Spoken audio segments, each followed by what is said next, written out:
علماء نے فرمایا کہ ان کے اندر اللہ نے اپنے اسم مبارک کو چھپایا ہوا ہے۔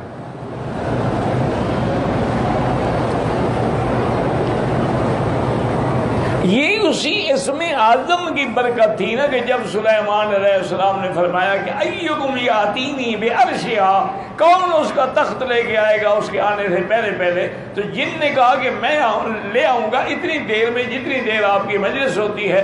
اب نے نہیں مجھے اور جلدی چاہیے۔ قال الذی عنده علم من الکتاب، انہوں نے کہا انا آتیک بہ قبل ان یرتد الیک طرفک، حضرت سلیمان آپ آگے بند کریں، کھولیں گے تو میں لے آؤں گا، کھولا تخت آ گیا۔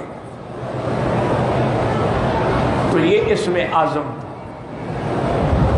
اچھا اسی طرح یہ مسئلہ بھی سمجھنے، اکثر ہم اخبار میں پڑھتے رہتے ہیں، اخباروں میں بھی رسالوں میں بھی، اب تو خیر ٹی وی کا دور آ گیا، اب تو اخبار ہم غریب لوگ پڑھتے ہیں، تو اس میں اعلان ہوتا ہے کہ فلاں اسم بابا اسم اعظم کے وہ جاننے والے ہیں، اتنا فیس دیں اور دعا کریں۔ بڑا بدبخت ہے، اسم اعظم ہے اور فیس مانگتا ہے لوگوں سے۔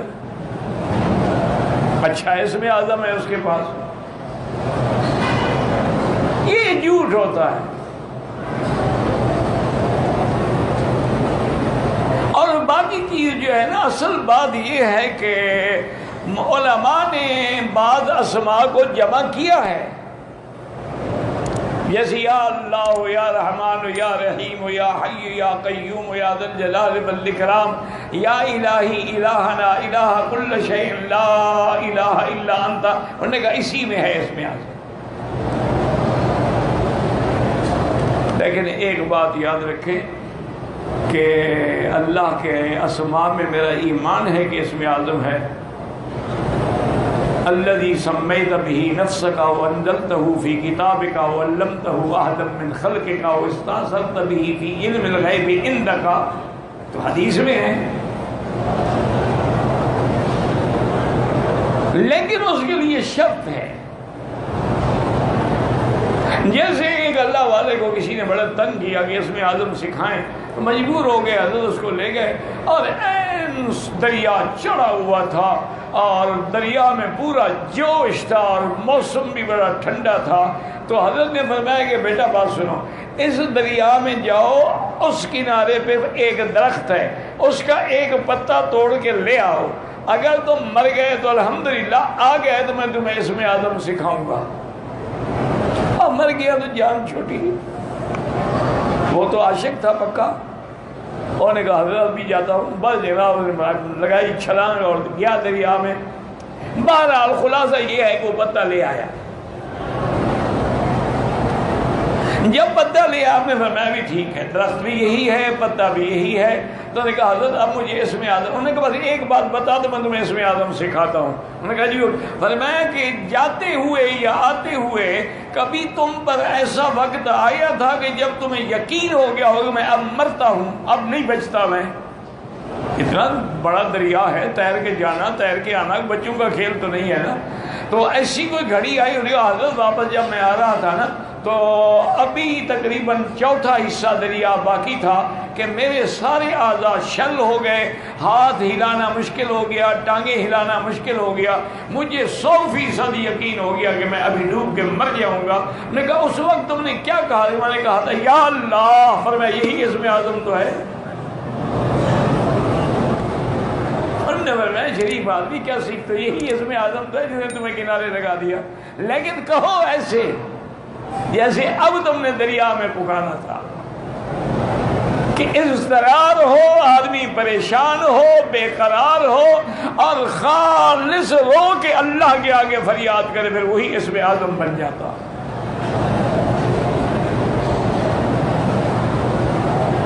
اور ویسے بھی یاد رکھیں کہ اللہ جو ہے اس میں ذات ہے، باقی تمام اسماء جو ہے وہ صفاتی ہیں۔ الرحمن الرحیم صفتیں ہیں نا، الخالق البارئ المصور المؤمن یہ صفات، اسم ذات صرف اللہ ہے، لیکن شرط وہی ہے جو میں نے عرض کی۔ اسی لیے بعض بزرگ کہتے تھے نا کہ اللہ کے بڑے مزے، جو آئے سو چکھ لے، یہ پڑھنے سے نہیں پتہ لگتا، عمل کرنے سے پتہ لگتا ہے، حلاوت ایمان آ جاتی۔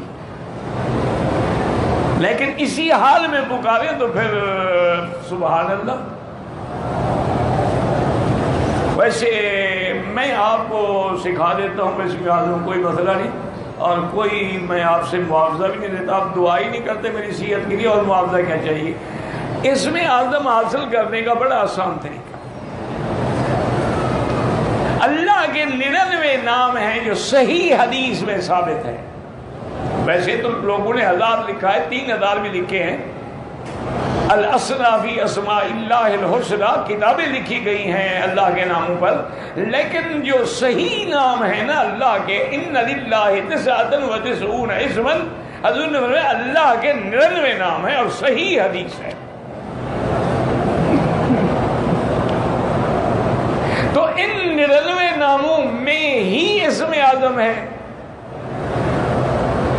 تو اس کا طریقہ یہ ہے میرے عزیز کہ پاک ہو کر، باوضو ہو کر، لباس بھی پاک ہو، بدن بھی پاک ہو، بالکل تنہائی میں بیٹھ کے پہلے درود شریف پڑھیں، اس کے بعد یہ سارے 99 اسماء اللہ جو ہیں یہ سارے پڑھیں گے، یا اللہ ہو، یا رحمان ہو، یا رحیم ہو، یا حی یا قیوم ہو، یا سارے پڑھتے جائیں۔ جب ختم ہو جائیں پھر پڑھیں، پھر یہاں 3 دفعہ 7 دفعہ پڑھ کے پھر جو دعا مانگیں گے دل سے انشاءاللہ قبول ہوگی، کہ اسم اعظم تو ان کے اندر ہے نا۔ لیکن شرط وہی ہے کہ آدمی دل سے پکارتا ہو، جو بات نکلتی ہے اثر رکھتی ہے، پر نہیں طاقت پرواز مگر رکھتی ہے۔ اگر زبان اور دل آپس میں موافق نہیں ہے تو کوئی فائدہ نہیں۔ اسی لیے اللہ نے نبی پاک کو حکم دیا تھا کہ ان ناشئۃ اللیل ہی اشد